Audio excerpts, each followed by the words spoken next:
అవునా? Okay aunty, చాలా బాగుందండి. మరి ఇప్పుడు సెకండ్ రెసిపీ ఏం చేయబోతున్నారు ఆంటీ? అలసంద వడలు. అలసంద వడలు. వావ్, వడలంటేనే చాలా టేస్టీగా ఉంటాయి, అందులో అలసంద వడలు అంటే ఇంకా చాలా బాగుంటాయి. ఓకే పద్మావతి గారు, ఇప్పుడు మరి అలసంద వడలు చేస్తున్నారు. సో ముందుగా దానికి కావాల్సిన పదార్థాలు సార్ చెప్పండి. అలసంద వడలకు కావాల్సిన పదార్థాలు: అలసందలు, పచ్చిమిర్చి, జీలకర్ర, కొత్తిమీర, కరివేపాకు, అల్లం పేస్టు, ఉల్లిపాయలు, సాల్ట్. ఓకే ఆంటీ, మరి అలసంద వడలు కావాల్సిన పదార్థాలు ఇప్పుడు చెప్పారు కదా, మరి తయారు చేసే విధానం కూడా చెప్పండి. అలసందలు 4 అవర్స్ నానబెట్టుకోవాలి. ఓకే, ఇవి వచ్చేసి ఒక టైప్ ఆఫ్ బీన్స్ అండి, అలసందలు అంటారు తెలుగులో. వీటిని 4 అవర్స్ నానబెట్టాలి. ఓకే, సో ఆల్రెడీ మన కోసం పద్మావతి గారు నానబెట్టి పెట్టారు. సో నెక్స్ట్ ఏంటి? తర్వాత అది గ్రైండ్ చేసుకోవాలి. ఓకే, అది కూడా రెడీగా ఉంది. వావ్, అలసంద వడలు తయారు చేయడానికి అలసందల్ని నానబెట్టి గ్రైండ్ చేయాలి. సో మన దగ్గర ఆల్రెడీ మిశ్రమం రెడీగా ఉంది. సో ముందుగా ఏం చేయాలంటే ఈ పిండి కొంత రోళ్ళు. ఓకే, నానబెట్టిన అలసందల్ని పిండి చేసుకుని ఒక బౌల్ వేయాలి. సో ఎన్ని వడలు చేసుకునేది ఉంది ఉదయ్, అన్ని తీసుకోవాలనుకుంటాను. నెక్స్ట్ ఏంటి? ఉల్లిపాయ ముక్కలు మిక్స్ చేస్తారా? కొన్ని చూడండి, చాలు కదా.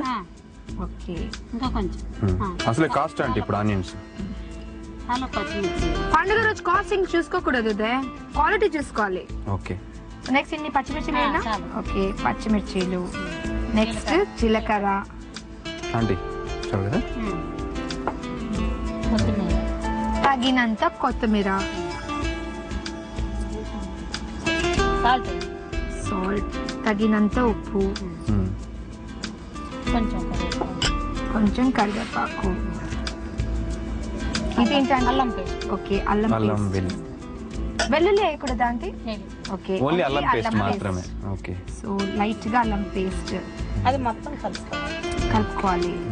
సో అలసంద వడలు తయారు చేయడానికి అలసందల్ని నానబెట్టి గ్రైండ్ చేసి దాంట్లో ఆనియన్స్ వేసాము, కరివేపాకు వేసాము, పచ్చిమిర్చి వేసాము, జీలకర్ర వేసాము, కొత్తిమీర వేసాము, అన్ని కలిపేసి ఇలా పిండి తయారు చేయాలి. ఇప్పుడు ఏం చేయాలంటే next oil. Okay, oil heating. So oil already heat గా ఉంది. వడలుగా దాన్ని వేయడమే ఆలస్యం. ఎలాంటి షేప్ లో వేయాలి? సో ఉదయ్, ఆంటీ ఎలా వడలు తయారు చేస్తారో చూస్తాను. చూడండి, ఎందుకంటే ఇది కొంచెం ఇలా పొడి పొడిగా ఉంది కదా, సో షేపింగ్ ఎలా వస్తుందో చూద్దాం. ఓకే, మీరు బాగా చూడండి, అప్పుడు మీకు వడలు తయారు చేయడం వస్తుంది అనమాట.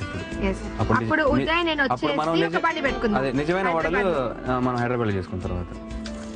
వావ్, సో ఆంటీ ఇంత మంచి రెసిపీస్ ఎక్కడ నేర్చుకున్నారు? అంటే మహారుచి చూసి కాదండి, బుక్స్ చూసి, టీవీ చూసి మాత్రం కాదండి, మహారుచి చూసి. డెఫినెట్లీ మా అమ్మగారి దగ్గర. అది డెఫినెట్లీ ఏదైతే రెసిపీ యమ్మీగా ఉంటుందో అది ఐదర్ మమ్మీ దగ్గర నేర్చుకోవాలా, ఐదర్ టీవీ చూసి రుచిక దగ్గర నేర్చుకోవాలా. అవును. సో ఆంటీ అయిపోయాయా? ఇంకొంచెం వేగాలనా? కొంచెం అంటే కలర్ చేంజ్ అవుతుంది రుచిగా, కొంచెం బ్రౌనిష్ గా వస్తుంది అనమాట. ఈ కలర్ రావాలనా? బ్రౌనిష్ గా రావాలి. ఏవైతే ఈ కలర్ వచ్చేసి అవి తీసేద్దామా? ఎందుకు తొందరగా ఆకలిగా ఉందా మీకు? లేదు, చూడడానికి ఎంత బాగున్నాయంటే కాలిపోవద్దు అనేసి నా బాధ. ఓకే, సో ప్లేట్ లో తీద్దామా? రుచిక గారు తట్టుకోలేకున్నారండి, ఆంధ్ర వంటకాలను చూసి చాలా ఇదిగా ఉన్నారనమాట. ఎస్ వ్యూవర్స్, ఇట్లాంటి యమ్మీ ఇన్నోవేటివ్ రెసిపీస్ నేను ఎప్పుడు టేస్ట్ చేయలేదు. ఇంటర్నేషనల్ కుకింగ్ కంటే ట్రెడిషనల్ కుకింగ్ చాలా యమ్మీగా ఉందని చెప్పుకోగలుగుతున్నాను ప్రౌడ్ గా. ఎప్పుడు టేస్ట్ చేయలేదు, ఎప్పుడు కూడా చేయలేదండి, ఇంకా మీదట చేస్తాను. సో ఫ్రెండ్స్, మీకు కూడా నచ్చిన ఏమైనా ట్రెడిషనల్ రెసిపీస్ ఉంటే నాకు ఫోన్ చేయండి, మీ రెసిపీస్ మా రుచిలో డెఫినెట్లీ చేస్తాను.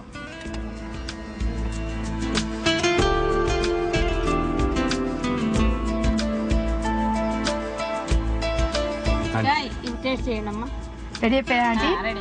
సో వ్యూవర్స్, భోగి స్పెషల్ అలసంద వడలు ఎలా ఉన్నాయో టేస్ట్ చేసి చెప్తాను. నాకు తెలుసు ఉదయ్ నీకు నోరు ఊరుతుంది, నాకు దిష్టి తగులుతుంది కాబట్టి తీసుకో.